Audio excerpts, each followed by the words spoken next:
নমস্কার বন্ধুরা, আশা করি সবাই খুব ভালো আছে। আমিও ভালো আছি। মিঠাইয়ের ব্লগে তোমাদের স্বাগত।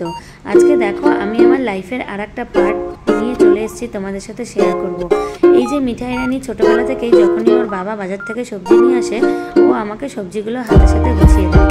আর আমাদের বাজারটা একটু দূরে, তাই আমাদের রোজ রোজ বাজার করা সম্ভব নয়, তাই ওর বাবা একবারেই বাজার করে নিয়ে আসে।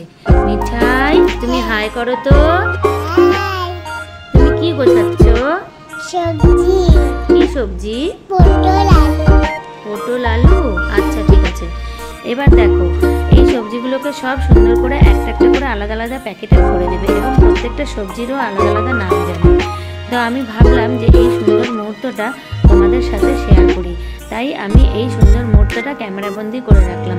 মিঠাই, তুমি কি উঠাচ্ছ? পটল আর পেঁয়াজ। এটা কি পেঁয়াজ? হ্যাঁ। ও আচ্ছা, বাহ, খুব সুন্দর। এবার দেখো মিঠাই, তুমি কিসের কিসের সবজি নিয়ে বসেছো দোকান, বলো তো?